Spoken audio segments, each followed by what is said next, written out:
Assalamualaikum warahmatullahi wabarakatuh. Saya, Taruna tingkat 3, Taruna Utama, Politeknik Ilmu Masyarakatan Angkatan 54. Nama Sultan Fathahillah STB 3883, Program Studi Manajemen Masyarakatan Kelas A.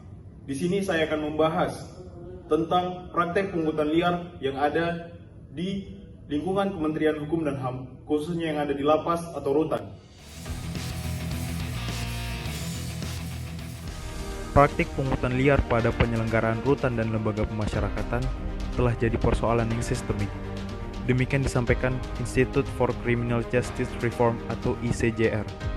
Korupsi sistemik ini dilakukan dalam berbagai bentuk, termasuk praktik jual beli fasilitas yang marak terjadi di berbagai rutan dan lapas di Indonesia. Menurut Direktur Eksekutif ICJR, Erasmus Napitupulu, mengatakan bahwa praktik-praktik ini dilaporkan oleh sejumlah lembaga seperti Kerjasama untuk Pencegahan Penyiksaan atau KUPP dari Komnas HAM, Komnas Perempuan, KPAI, Ombudsman RI, dan LPSK pada 2018 dan 2019. Sejumlah laporan dari lembaga-lembaga tersebut menjabarkan soal praktik jual beli segala fasilitas dasar yang seharusnya diberikan kepada para tahanan. Selain juga praktik memperkerjakan tahanan untuk kepentingan petugas lapas dan rutan. Hal ini diduga ditengarai dengan kondisi buruk dalam lapas dan rutan di Indonesia. Pasalnya, situasi overcrowding terus-menerus terjadi tanpa solusi konkret. Per 30 Maret 2020, awal pandemi, jumlah tahanan dan narapidana di Indonesia mencapai angka 270.721 dengan kapasitas total hanya 131.931 orang. Dalam pembahasan pertama, yaitu tentang kasus pungutan liar yang ada terkait dengan penyewaan fasilitas kamar hunian. Seorang mantan narapidana kasus penyalahgunaan narkoba membagi kisahnya saat menghuni lapas Cipinang, Jakarta Timur selama 6 bulan. Narapidana baru akan dimintai setoran awal mulai dari 2 juta rupiah. Kita koordinasi, dalam arti misalnya biasanya kita waktu dari pihak operan dari entah dari Polres atau dari Polsek, kita di dalam sudah disodorin mau jadi anak bawah atau anak atas atau anak tengah. Setorannya variasi, mulai dari setoran per hari kisaran 1.000 sampai 3.000 rupiah. Ada yang setoran anak agak atas dikit 100.000 per bulan. Contoh kasus yang dapat kita ambil di lapangan atau di UPT pemasyarakatan yaitu isu mengenai praktik jual beli kamar yang ada di lapas kelas 1 Cipinang. Isu tersebut mencuat dari pengakuan salah satu narapidana yang tengah menjalani hukuman di sana. Napi berinisial WC itu mengaku tidur beralaskan kardus dengan membayar uang sewa Rp30.000 seminggu kepada petugas lapas. Lalu sebenarnya apa saja hak para warga binaan yang tengah menjalani hukuman di penjara? Apakah benar Napi tidak mendapatkan hak tempat tidur yang layak?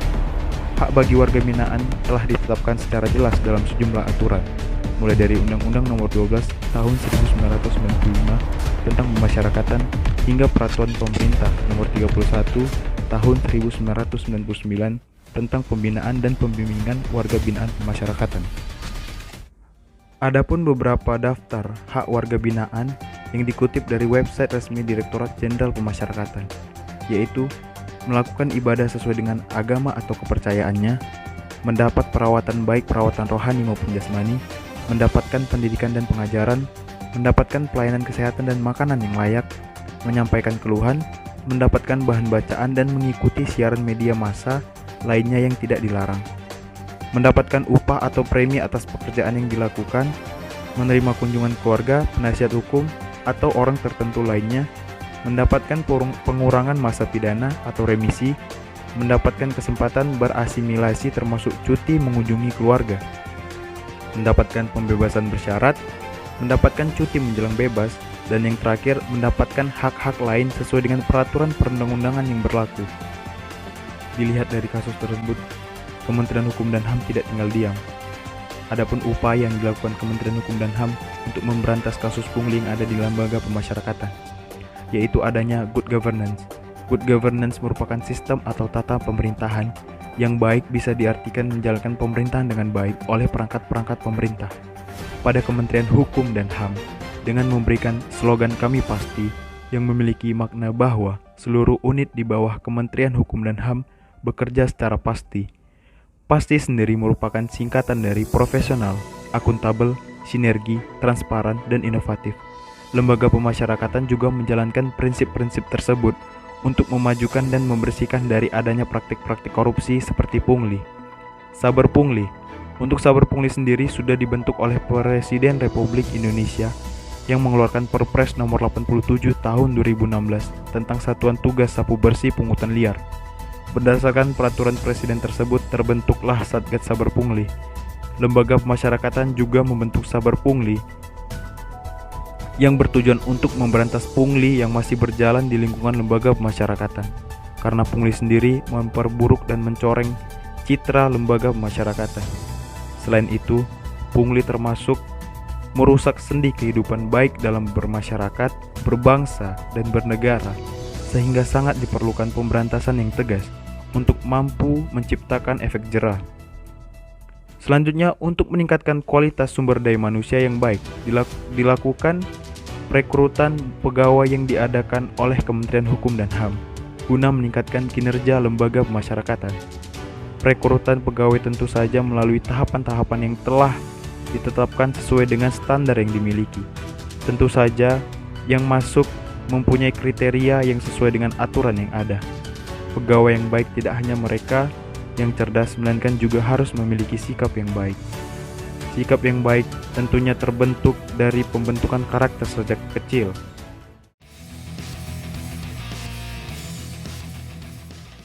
Pembentukan serta pengenalan konsep integritas dalam pendidikan semakin sering dibicarakan. Integritas merupakan sikap yang sangat penting, khususnya untuk petugas pemasyarakatan. Salah satu yang paling dasar makna integritas adalah gagasan tentang komitmen konstan untuk bertindak sesuai dengan nilai dan prinsip, tanpa melakukan korupsi dan menjelaskan lingkungan profesional yang memungkinkan mereka melakukannya. Selain sikap integritas, komunikasi juga sangat diperlukan. Komunikasi yang baik tentu saja akan membawa dampak baik karena komunikasi adalah cara paling efektif untuk berbagi kebaikan nilai-nilai dan membentuk suasana kerja yang bebas korupsi dalam lingkungannya.